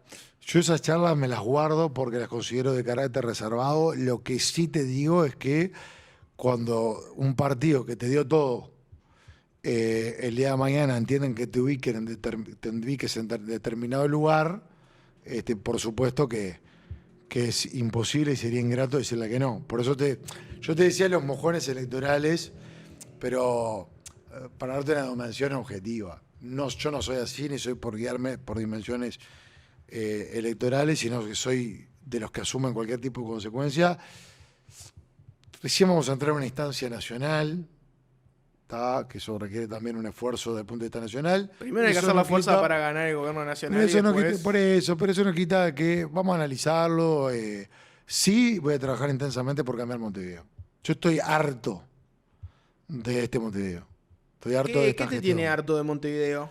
Mira, vos en 35 años, cuando hablas de 35 años tuviste tiempo. Cuando hablas de una recaudación de 2 millones de dólares por día, tuviste plata. Y cuando hablas de que el intendente tiene la mayoría en la junta departamental, es que tuviste condiciones políticas o escenarios políticos. Tuviste esas tres cosas: tiempo, plata y mayoría política, y no pudiste con los problemas de Montevideo. Claramente hay un hartazgo. Y no pudiste. Yo no, en esto no atribuyo intenciones, porque por supuesto que quien llega, yo parto de la base que quiere cambiar. Pero cuando veo que la basura no se resuelve y que las excusas, yo el otro día estábamos viendo declaraciones y material al archivo, vos en 10, 15 años ves que la cambian las excusas, pero no cambia la realidad ni la situación. Te exaspera, porque tuviste tiempo, plata y condiciones políticas para hacerlo. Y no pudiste. Y aparte, vos en 15 años, no solamente de estos 35, tuviste coincidencia con el gobierno nacional. Y tampoco pudiste, por ejemplo, con el saneamiento. Y tampoco pudiste con montevideanos que están en zona de exclusión, que la falta de inversión en minería hacen que estén totalmente excluidos. Excluidos de ir a la escuela, excluidos de ir a acceder a un servicio, excluidos de poder salir de diferentes lugares geográficos. O cuando ves el tránsito, que lo que demorás en ir a un lado o al otro del departamento, que eso es tiempo que vos perdés de estar con seres queridos, de ir al gimnasio, de estudiar o de hacerlo que se te cante. Entonces, después de 35 años, donde tuviste tiempo, plata y condiciones para hacerlo, no lo hiciste, me harta. La verdad me harta. Como creo que están hartos los montevideanos, y por eso creo que vamos a estar en un mojón muy importante en mayo de 2025, que es un mojón de cambio. Yo estoy convencido que se puede generar el proyecto político de cambio de gestión en Montevideo. Convencido. Podríamos entrar en, como decís vos, las excusas, ¿no? Cuando escuchás a Valeria Ripoll hace 2 o 3 años diciendo que en realidad la limpieza está mejorando y está en una situación mucho mejor de la que estaba antes, y en realidad, por ejemplo, en las fechas de la fiesta, la Navidad, el Año Nuevo, se hizo un trabajo espectacular. ¿Qué te genera?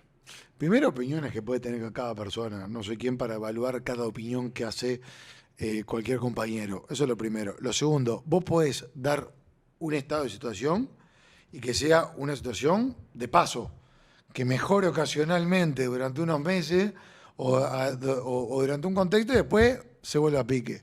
Yo lo que digo es que después de 35 años, las excusas han sido de lo más variadas, porque hasta el aumento de la capacidad de consumo se llegó a decir que era el problema de la basura, a no olvidarnos de eso, ¿tá? Han pasado diferentes personas, han pasado gestiones, la recaudación estuvo, el tiempo estuvo, las condiciones políticas estuvieron y no se cambió. ¿Qué caso de la gente en situación de calle, por ejemplo? Un clásico de este periodo ha sido que están las críticas a la limpieza de Montevideo y de la Intendencia te dicen, mirá, la verdad que se aumenta la cantidad de gente en situación de calle y esas personas tienen que revolver la basura para buscar cosas, para reciclar, etcétera, y dejan todo tirado, se hace muy difícil. Vos, si eventualmente querés cambiar Montevideo, ¿cómo vas a responder al que venga a decirte, Martín, y mirá, si vos me llenaste de gente en situación de calle, ahora no me vengas a decir que vas a recoger la basura? Primero me hubieras arreglado lo de la gente en situación de calle y después teníamos el tema de la basura. Un cinismo brutal, ¿no? Primero, que la incapacidad de la Intendencia se la tira a los más vulnerables. Lo segundo, el mayor aumento se dio entre 2016 y 2019 en intemperie, que fue un 88%. Recordemos aquella carta famosa de Daniel Martínez a la entonces ministra Arismendi, hablando de esa referencia. Por otro lado, más allá de la razón que sea, están tus funciones. No estar explicando y siempre comunicando por qué no sos capaz de hacer las cosas, sino que tenés que hacer las cosas. Porque aparte, en todo Montevideo está el problema, no donde focalizadamente se encuentran personas en situación de calle. Fíjate también que antes se decía que era por el aumento de la capacidad de consumo.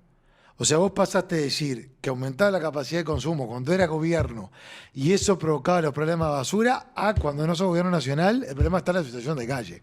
Un nivel de cinismo que trasciende todos los límites. Pero aparte, la Intendencia de Montevideo es la que cultivó la idea de que vivir en la calle es un derecho. Y es más, quienes establecieron esta premisa fue de Dirección de Desarrollo Social, nada más ni nada menos que de la Intendencia de Montevideo, en el periodo pasado, y que integraron el equipo de COSO en la Intendencia. Vos decís Fabián Goyeneche. Bueno, pero decía, vivir en la calle es un derecho. ¿Y cómo? Pero si vos partís de la base que quien era directora de Desarrollo Social, que integra el gabinete municipal, decía prácticamente que se está en uno segundo derecho, que yo estoy en las antípodas. Para mí es la ausencia de todos los derechos. Pero ¿cómo vos, después que tuviste esa lógica, después que instalaste, por nosotros tuvimos que luchar, y el gobierno nacional tiene que luchar con todas las ausencias que hubo en esta práctica, ¿tá? Porque realmente prácticamente partimos de cero. Con la cultura de que vivir en la calle es un derecho, encima tienen el tupé de pasar a decir que era un problema de aumento de capacidad de consumo, a decir que son las personas en situación de calle. Y a esto te agrego otra cosa. La cultura de la Intendencia que vivir en la calle es un derecho sigue porque cada vez más promueven acciones o omisiones para que haya más gente en situación de calle. Porque cuando no retiran el campamento, que tiene la exclusividad de la Intendencia de retirarlo y cada vez le ponen menos fuerza, eso es un incentivo a la persona a volver. Porque quedan con sus pertenencias y solamente la Intendencia puede retirarla. No puede el Ministerio del Interior cuando aplica ley de falta, no puede el Ministerio de Desarrollo Social, solamente la Intendencia. Ahí es un fuero de atracción, un incentivo a volver a ese tipo de situación. Que al no sacarle las cosas, cuando no regularizan cuidacoches, y los cuidacoches muchas veces están vinculados a situación de calle, es porque no hay interés. Entonces, las acciones o las omisiones de las intendencias que se han dado donde no garantizan el uso indebido de espacios públicos retirando pertenencias, en donde no regularizan a los cuidacoches, la Intendencia de Montevideo hace una cantidad de esfuerzos para que haya más gente en esa situación. Y te llevo a otro tema, que capaz que es más de la coalición, ¿no? ¿Qué te dejó a vos el proceso de Laura Raffo como candidata? Porque viste que hay muchos en la coalición que quedaron un poco calientes con el hecho de que ella se tiró como candidata yo qué sé, viste, colorados, cabildantes, independientes, fueron atrás de esa candidatura en Montevideo, todos hicieron fuerza para tener, viste, un intendente de la coalición. Y después Laura Raffo termina siendo candidata a la presidencia. Bueno, no llegó, tampoco llegó a integrar la fórmula. Y claro, quedó la calentura diciendo, terminamos militando una candidatura para gente que no sigue un proceso largo para llegar a la intendencia y lo usan como catapulta para después tirarse como presidente. ¿Qué te dejó ese proceso a vos? Y si te tocara, ¿harías las cosas de forma diferente? ¿Cómo las harías? Primero, yo no voy a hablar en el hipotético caso que me tocara porque soy de basarme en hechos consumados. Estoy evaluando, perfecto. ¿Qué te dejó? No, bien. Me pareció que es una muy buena candidata, que cuando los partidos políticos, que es cierto, todos nos encolumnamos atrás de Laura, no estaba definido que tenga que seguir en esa función, por lo tanto tiene todo su derecho a cambiar de opinión y a atravesar otro desafío electoral. Por lo tanto, no me parece ningún tipo de objeción la decisión de Laura. Creo que fue una muy buena candidata. ¿Pero qué le dirías a un colorado, un cabilante que ponele que quedó caliente y dijo, te terminé militando, Martín, te termino militando a los blancos que después te aprovechan ese capital político para ser candidatos y yo me vuelvo otra vez más a buscar una candidatura? Que en ningún lado, a ver, primero yo no soy el que tiene que responder, en todo caso será la relación que se puedan haber tenido entre las partes en ese momento. Yo no tengo conocimiento de que Laura habló de más allá del año 2020. Por tanto, yo no puedo reprocharle lo que desconozco si estaba dentro de las exigencias. Te tiro otra de los blancos y la coalición, si querés meterlo todo junto, gestionando intendencias, ¿no? ¿Qué te dejó el episodio ahora de la intendencia de Artigas y Pablo Caram y Valentina Dos Santos? La justicia se acata. Los fallos judiciales se acatan. Acá no van a haber ni atentados en cuanto a las expresiones con los fallos judiciales. Uno puede, como todos fallos judiciales, estoy hablando en general, a veces se comparten, a veces no se comparten, pero lo que no se va a hacer es generar una resistencia, un ataque a ese fallo judicial, ni se va a hacer una caravana, ni se va a hacer absolutamente nada con respecto a ese fallo que hay que acatar. Es una situación que tiene es muy fresca, porque en realidad no tenemos todos los elementos, o yo por lo menos no dispongo de los elementos característicos de lo que se pronunció, pero cuando decimos que se confía y que se respeta y se acata la justicia, son los casos de los fallos donde hay que actuar en consecuencia. ¿Fue un caso de corrupción? Fue un caso que la justicia determinó. ¿Fue un caso de clientelismo?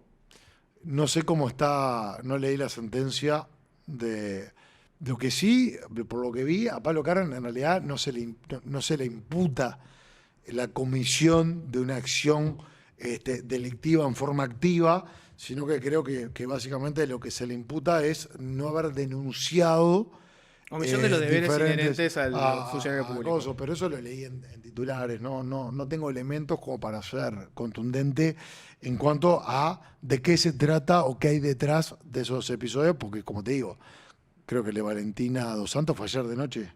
El acuerdo abreviado de Valentina Dos Santos fue ayer, exactamente. No tengo ni los elementos para Pablo Caram ni para Valentina Dos Santos. Uh-huh. No, para vos, pero ¿no le investigaste el tema? Hasta hace como un año, ¿no? Hubo denuncias de la Junta de Artigas, hace un año que se sabe que hay horas extras de ¿Vos gente sabías? que era... ¿Vos sabías? Sí, todo el mundo sabía. ¿Y no denunciaste? Estaba en la justicia, me enteré cuando un edil de la coalición, Argañarás, hizo una denuncia pública.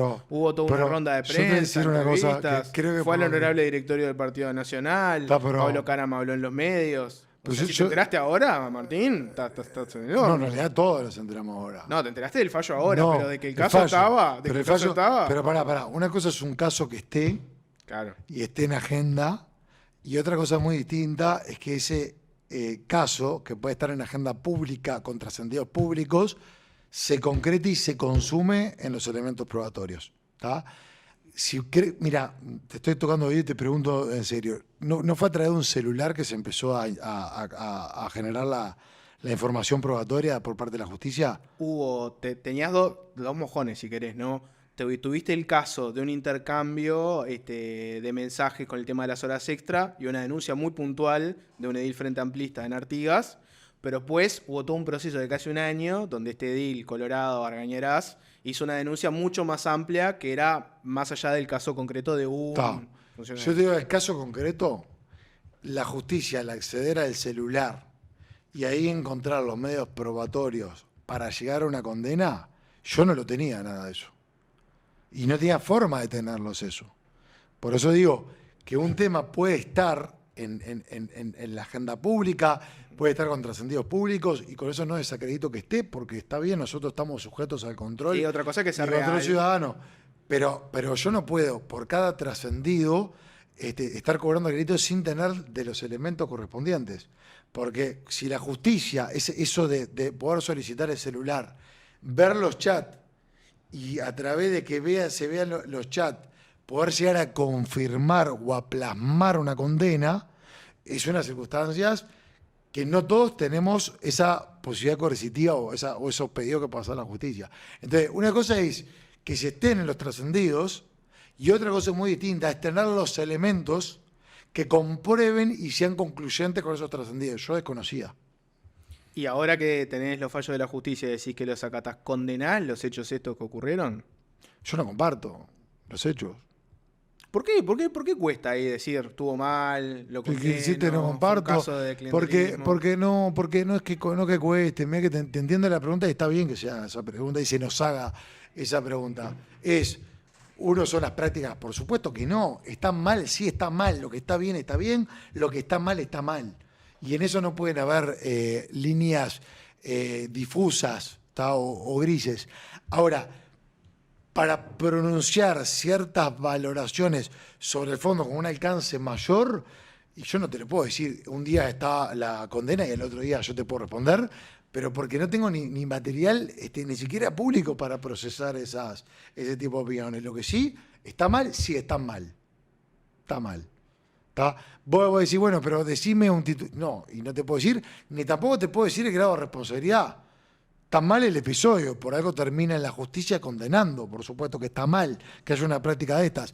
Ahora, esas responsabilidades que se pueden tener en forma diferente, ¿tá? Porque no es lo mismo no denunciar, que no estoy diciendo que esté bien, estoy diciendo que también está mal, pero es lo mismo que con la comisión directa de ese tipo de conducta.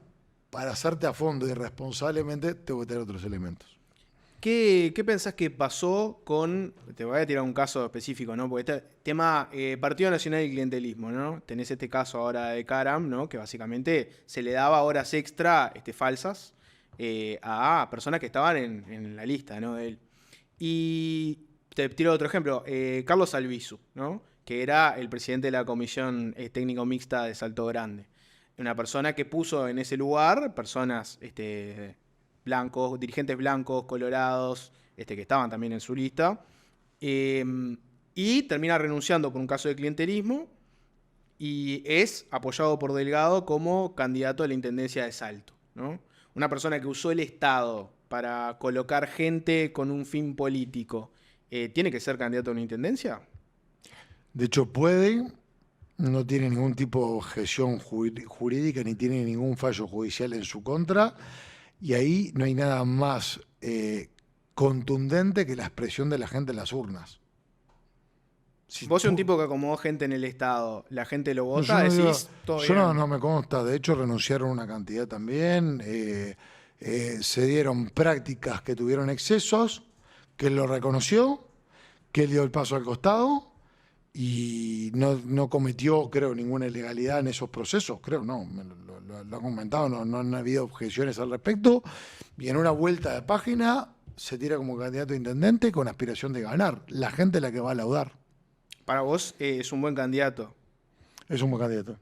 ¿Y no te hace ruido que el Martín Lema, que siempre fue como diputado muy celoso con el uso del Estado para fines espurios, con las ONGs amigas, con designaciones directas en vez de contratos, sea también el mismo que te dice, sí, al tipo que acomodó gente en el Estado, me parece un buen candidato de intendencia? No, yo no dije yo, como gente en el Estado no lo dije yo. No, te lo digo yo, acomodó gente en el Estado. Lo decís vos, por eso. Yo creo que es un buen No como candidato. gente, no como gente del Estado, ¿eh? Él designó, no tengo entendido que sean perpetuos. Acomodar gente en el Estado. Una cosa es una designación de una dirección, de un funcionario, no tengo los detalles de lo que fueron las designaciones, pero una cosa es acomodar una persona para que esté en forma permanente en el Estado, y otra cosa es una persona que pueda designar personas de confianza bajo su administración para cumplir ciertos fines, y que una vez cumplidos los fines se termina el contrato de unas personas y las otras.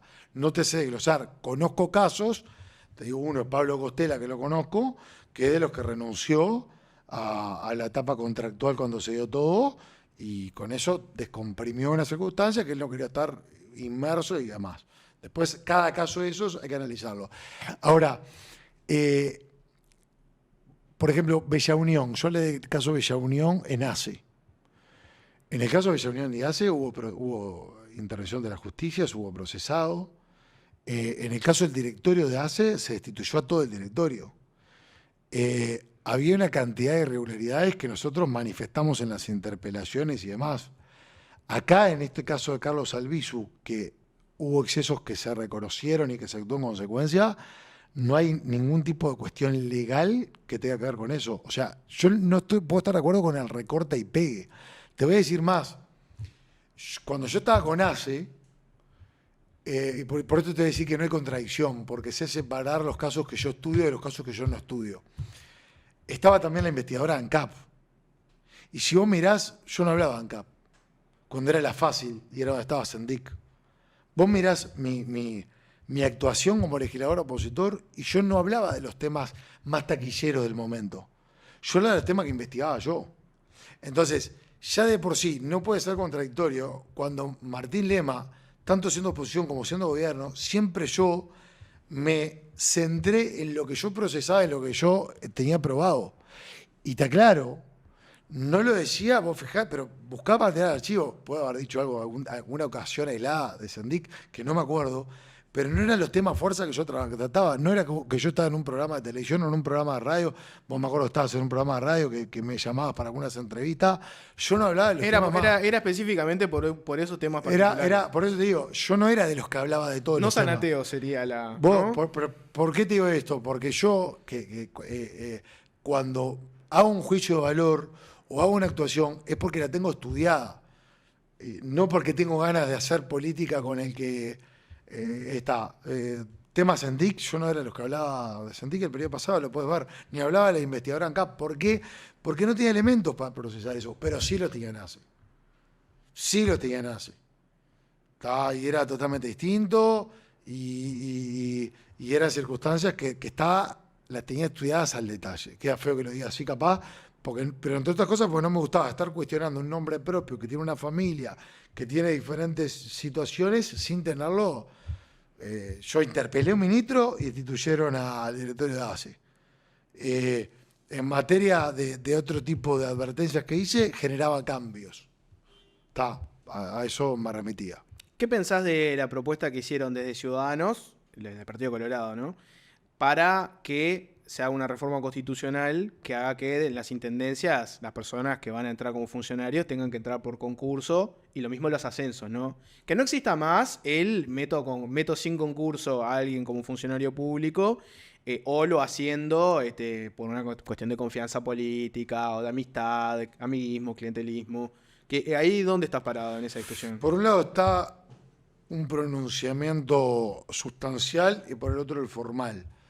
Yo la verdad que no lo pude procesar el proyecto primero porque hace relativamente poco que volví a la Cámara de Diputados, pero aparte eso se discutió a nivel de Senado. Entonces vos con todos los temas que tenés no agregás procesar temas que están procesando otros o correligionarios o compañeros en otra Cámara para no superponer los esfuerzos. Sobre el tema de fondo, de buscar la mayor transparencia, estoy de acuerdo. Sobre la forma o el instrumento tengo que ver, porque no estoy de acuerdo en otras cosas, no te estoy diciendo que no pude estudiar este a fondo, con tocar la Constitución, salvo en circunstancias que realmente lo merite. Entonces, sobre el tema de fondo estamos de acuerdo con dar mayores garantías y con una mayor transparencia. Sobre si es el instrumento o no ese, no te puedo opinar, porque no lo procesé como tal para una reforma constitucional. Viste que en el Partido Nacional tenías un poco esa línea, ¿no? Tenías la línea de buena idea, pero reforma constitucional para esto no. ¿Vos eso lo compartís o te parece que podría Tengo ser? que ver los argumentos. A ver, así como te digo que no estudio, no pude estudiar ese tema, y cuando no estudio no me gusta opinar, hago confianza en mis compañeros senadores. Porque si no es muy fácil. Uno es el bueno, está de acuerdo con todo, está siempre en el... Las consecuencias de lo que puedan llegar a tener a favor o en contra mis compañeros senadores tienen que ser salpicadas a mí, porque si no entro en la fácil. Por lo tanto, también me hago responsable de lo que hayan dicho. A nivel de lo que podría ser estrictamente personal, es muy difícil hacerte una valoración de un proyecto que no leí. ¿Es más prolija objetivamente la Intendencia de Montevideo que las intendencias del Partido Nacional con el tema de las designaciones directas? Si mirás la cantidad que hay en números absolutos, tiene mucho menos. Las intendencias blancas son las que designan más directamente. No tengo comparativo, ojo, porque una cosa es la designación directa de una persona y otra cosa es la designación directa de una organización. Cuando vas a hablar de una organización, que puede ser una ONG, una empresa, no sé, estoy hablando en general, implica personas que están vinculadas a esa organización, ¿tá? Y que no deja de ser designación directa, que con el correr del tiempo se puede tornar una situación que no sea la más favorable, la más indicada. Claro, no te digo las compras públicas, te digo la cantidad de funcionarios. Te digo es más reprochable que en el interior. Pero te voy a decir por qué. Te estoy hablando de Montevideo interior. Porque en Montevideo la oferta es mucho más. Vos no puedes comparar la cantidad de proveedores que puedes tener en Montevideo con la que puedes tener en Flores, por densidad de población justamente. Hay que ver, no me consta ni una cosa ni la otra. Lo que sí te digo es que en intendencias del Partido Nacional o en la gestión del Partido Nacional en el interior, problemas que tenemos acá no están. La gestión, como en cuanto al servicio y la respuesta, es mucho más eficiente. Vos entrás a una cantidad de departamentos que están bajo la gestión del Partido Nacional y están limpios, están más prolijos y hay mucho mayor inversión en caminería y en una mejor caminería. Debe ser más difícil, debe ser más difícil Montevideo que Flores, ¿no? Y ves que el compromiso social es mucho mayor. Yo, siendo ministro de Desarrollo Social, a la intendencia que vi con menos compromiso fue a la intendencia de Montevideo. Es más, sería injusto si te digo Canelones. O sea, Canelones, también no la comparo con... Pero aparte lo ves, por ejemplo, hace un rato me preguntabas por refugios. A mí me tocó ir de pasada y acompañar una inauguración de un refugio para migrantes, para que eviten en personas en situación de calle, en Rocha, en el Chuy, que sin pensar en Montevideo. O sea, la intendencia ahí que dijo, acá hay una componente social, yo tengo una dirección de desarrollo social, como la tiene la Montevideo, como la puede tener Canelones, que Canelones es capital humano, creo, desarrollo humano, y Rocha fue un paso más allá. Y ese compromiso no lo veo ni equivocado en Montevideo. En el interior hay dispositivos de dar respuesta alimentaria que en Montevideo es un desastre, no tiene nada que ver.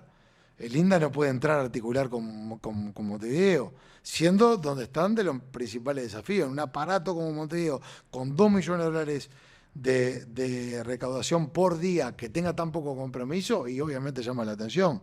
Y dice, bueno, el ABC apoya ollas. Y no hay política pública entonces. Porque la política pública debería generar la respuesta estructural que te puede llevar un poco más, como la que yo te comentaba del INDA. Durante un tiempo, bueno, lo apoyás a través de una organización, pero no puede ser crónico. Y acá, hasta en eso se falla. Es muy mala la gestión de acá.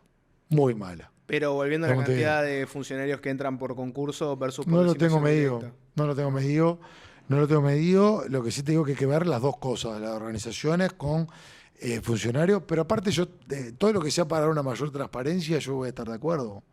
Después podemos discutir instrumentos, pero la mayor transparencia, no hay nada mejor que predicar con el ejemplo. Y yo te comentaba hace un rato, 2 años y 10 meses estuve en el MIDES. Nunca me citaron. Por algo es. Objeciones no hubo.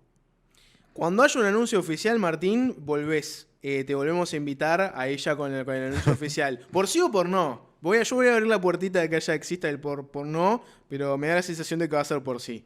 Yo te puedo hacer un anuncio oficial hoy. ¿Ah, sí? Sí, ¿Cuál es? voy a ser candidato a legislador por el Partido Nacional.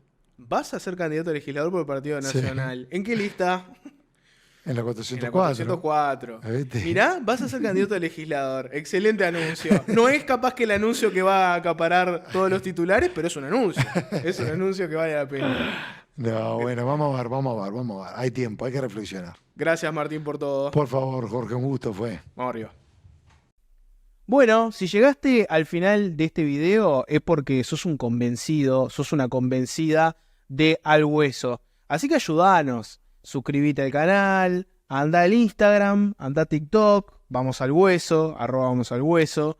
Pero sobre todo tenés que suscribirte al canal de A Bueno, tocar la campanita para las notificaciones y todo lo que ya sabés que tenés que hacer.